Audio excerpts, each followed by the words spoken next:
లేటెస్ట్గా ఇలాంటి cut beats ఇప్పుడు మంచిగా ట్రెండ్ అవుతున్నాయి కదా. హాయ్ అండి, అందరికీ welcome back to my channel life of money Satish vlogs. అందరూ ఎలా ఉన్నారండి? నేనైతే చాలా బాగున్నాను, మీరు కూడా బాగున్నారు అనుకుంటున్నాను. ఈ రోజు వచ్చేసరికి నేను కట్ బీట్స్ ఎలా కుట్టాలనేది అయితే చూపిస్తున్నానండి. చాలా సింపుల్గా చూపిస్తాను. హెవీగా మంచి రిచ్ లుక్ కనిపిస్తుంది అనమాట. ఇలాంటి కట్ బీట్స్ అవి యూజ్ చేసుకోవడం వల్ల బ్లౌజులకి మంచి రిచ్ లుక్ అయితే కనిపిస్తుందండి. ఇగోండి ఈ 3 షేప్స్ అయితే చూపిస్తున్నాను. ఇవి కట్ బీట్స్ అనమాట. అవి 50 గ్రామ్స్ ప్యాకెట్ తీసుకున్నానండి. 50 గ్రామ్స్ ప్యాకెట్ వచ్చేసరికి 60 రూపీస్ అయితే పడింది అనమాట. ఇప్పుడైతే వర్క్ చెప్పుకుంటూ మిగిలిన విషయాలు కూడా మాట్లాడుకుందాము. ఫస్ట్ అయితే నేను కాటన్ థ్రెడ్ తీసుకున్నానండి. కాటన్ థ్రెడ్ తీసుకుని 3 గొట్టాలు అయితే ఎక్కించుకున్నాను అనమాట. ఈ కట్ బీట్స్ ఏదైతే ఉందో అవి 3 ఎక్కించుకుని ఇటు పక్కకి కుట్టు వేశాను. మనం ఏదైతే క్రాస్ షేప్ ఉందో అదే క్రాస్ షేప్ని తీసుకున్నాం. ఇప్పుడు మనం లీఫ్ చేసినప్పుడు క్రాస్ షేప్ ఉంది కదండి, అదే క్రాస్ షేప్ని తీసుకున్నాం అనమాట. సేమ్ అంతే క్రాస్గా మనం ఈ కట్ బీట్స్ అనేది కుట్టడం జరిగింది. ఇప్పుడు ఇక్కడ కుట్టు వేసి మళ్ళీ చిన్న గొలుసు వేసి మళ్ళీ పైకి వెళ్ళిపోయామండి. ఎక్కడైతే స్టార్ట్ చేసామో అక్కడికి వచ్చేసాను అనమాట. అక్కడ నుంచి మళ్ళీ 3 కట్ బీట్స్ వేసుకుని మళ్ళీ కింద కుట్టు వేసి గొలుసు కుట్టు వేసి మళ్ళీ పైకి వెళ్ళిపోయాను అనమాట. అలాగా జిగ్జాగ్గా అయితే కుట్టుకోవాలన్నమాట. అంటే కింద నుంచే కదండి, కింద ఇక్కడ గొలుసు కుట్టు వేసేసారు కదా, ఇప్పుడు ఇంకా కింద నుంచి మళ్ళీ పైకి వెళ్తే రాదా అంటే మనకి నీట్ ఫినిషింగ్ రాదండి. వస్తుంది, మనం వేసుకోవచ్చు, కానీ నీట్గా అనేది రాదనమాట. అందుకోసమని మళ్ళీ వెనక్కి వెళ్ళి వస్తాము. మీకు దారం కూడా కనిపించదండి. ఇది క్రాస్ షేప్ కాబట్టి క్రాస్లో ఎలాగో కుట్టేసాం. అండ్ ఇప్పుడు వచ్చేసరికి మరి మనం ఆకు షేప్ కదండి కుట్టేది, ఇది క్రాస్గా ఎలా రావాలనేది చూపిస్తున్నాను చూడండి. మీకు కొంచెం ఏమన్నా డౌట్ వస్తుందేమో అనేసి నేను మళ్ళీ పెన్తో కూడా గీసాను అనమాట. రైట్ అండ్ లెఫ్ట్కి వేసుకుంటే సరిపోద్ది. సేమ్ ముందు ఎలా వేసుకున్నామో ఇప్పుడు దానికి ఎలాగా ముందుకి ఫస్ట్ కుట్టు వేసి వెనక్కి ఎలా వచ్చామో ఇది కూడా అంతే అండి. కుట్టు వేసుకోవడం మళ్ళీ ఇటు పక్కకి అంటే రైట్ సైడ్కి వేసి మళ్ళీ మనం అదే కట్ బీట్స్ అనేవి మళ్ళీ పెట్టి మళ్ళీ వేసి మళ్ళీ ఇక్కడ గొలుసు కుట్టు వేసి మళ్ళీ లెఫ్ట్ సైడ్కి మళ్ళీ కుట్టు వేసి మళ్ళీ కిందకి మళ్ళీ గొలుసు కుట్టు వేసి మళ్ళీ రైట్కి వేసి అలా వేసుకోవాలన్నమాట. అలా వేసుకోవడం వల్ల నీట్ ఫినిషింగ్ అనేది వస్తుందండి. ఇప్పుడు ఒక పక్క అంతా కంప్లీట్ చేసేసి అప్పుడు ఇటు పక్క కంప్లీట్ చేసుకోవచ్చు కదా అని మీకు డౌట్ ఉండొచ్చు. ఇప్పుడు అది కూడా చూపిస్తున్నానండి. ఈ షేప్లో చూపిస్తున్నాను. అంటే ఒకటే షేప్లో అదే చూపిస్తే మీకు ఎందుకు టైం వేస్ట్ కదా, కొంచెం వేరే రకంగా చూపిస్తే బాగుంటుందని చెప్పేసి ఈ షేప్లో అయితే చూపిస్తున్నాను అనమాట. నేను ఫస్ట్ దానికి ఎలా కుట్టానో సెకండ్ దానికి అలాగే కుడుతున్నాను. కొంచెం క్రాస్ అయితే తీసుకోవాలండి. క్రాస్ తీసుకుంటే మనకి లుక్ అనేది బాగుంటుంది అనమాట. ఎందుకంటే ఇప్పుడు నీట్ ఫినిషింగ్ అంటారు కదా, మనకి ఫినిషింగ్ రావాలంటే ఇలాగే చేసుకోవాలండి ఖచ్చితంగా. మీరు ఇలా దారం వేస్ట్ అవుతుందని అనుకోకుండా స్టార్టింగ్ దగ్గరికే మళ్ళీ వెళ్ళిపోయి మళ్ళీ మీరు కుట్టు అనేది వేశారంటే నీట్ ఫినిషింగ్ అనేది వస్తుంది అనమాట. ఇప్పుడు నేను దానికి వచ్చేసరికి 3 గొట్టాలు మాత్రమే తీసుకున్నాను. అంటే ఆ సైజుకి అది సరిపోతుంది.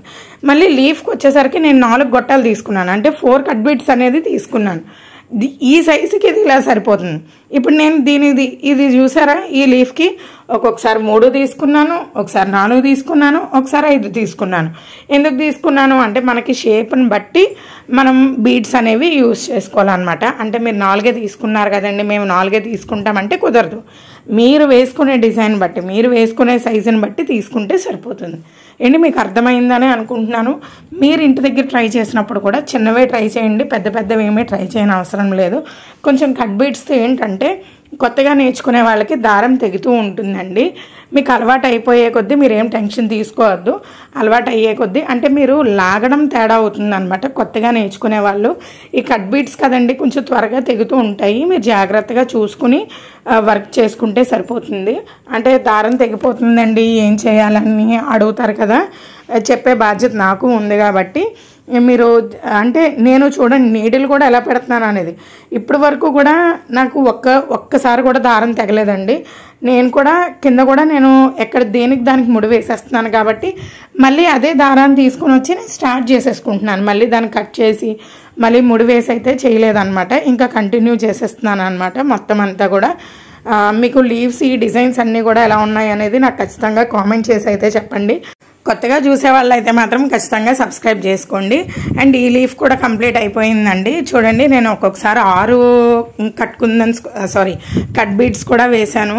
ఏంటంటే మన డిజైన్ బట్టి అనమాట, మీరు గీసుకున్నప్పుడు కూడా డిజైన్ బట్టి వేసుకోండి. ఇప్పుడు అంతా కూడా కట్ వర్క్ కట్ బీడ్స్తో ఎక్కువ వస్తుంది అనమాట. షుగర్ బీడ్స్ కొంచెం బ్లాక్ అవుతున్నాయని చెప్పేసి చాలామంది కట్ బీడ్స్ ఎక్కువ వాడుతున్నారండి. కానీ బ్లౌజ్ కూడా మంచి రిచ్ లుక్ అనేది కనిపిస్తుంది అనమాట. ఇంకా లీవ్స్ అయితే కంప్లీట్ అయిపోయాయి.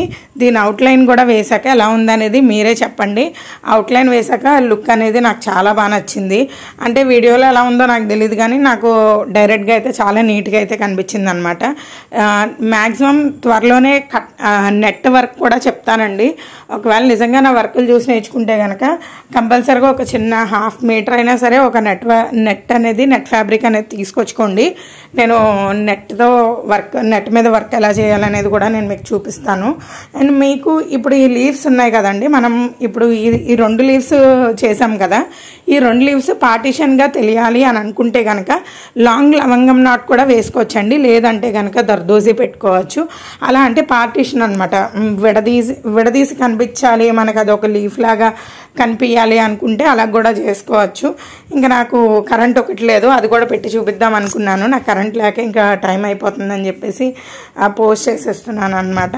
మీకు ఈ వర్క్ ఎలా ఉందనేది నాకు ఖచ్చితంగా అయితే కామెంట్ చేసి చెప్తారని అయితే అనుకుంటున్నాను. మీరు కూడా మాక్సిమం ట్రై చేయండి. దారం తెగిపోతుందని అయితే మాత్రం అనుకోవద్దు. కాటన్ థ్రెడ్ వచ్చేసరికి ఛాలెంజ్ థ్రెడ్ తీసుకోండి. మనం మిషన్ థ్రెడ్ వాడతాం కదా, ఛాలెంజ్ కంపెనీ తీసుకోండి, అదైతే బాగుంది. దాంతోనే నేను చేస్తూ ఉంటాను వర్క్. నేను ఒకసారి చెప్పడం మర్చిపోయాను అనమాట, అందుకని ఇప్పుడు చెప్తున్నాను. ఒకవేళ ఎవరికైనా కావాలంటే కనుక ఛాలెంజ్లో అయితే తీసుకోండి. నాకు వర్క్ ఎలా ఉందనేది కూడా నాకు కామెంట్ చేసి అయితే చెప్పండి. ఇలాంటి మంచి మంచి వర్క్స్ అన్ని నేను మీతో షేర్ చేసుకుంటాను. నచ్చితే సబ్స్క్రైబ్ చేసుకోండి. Thanks for watching.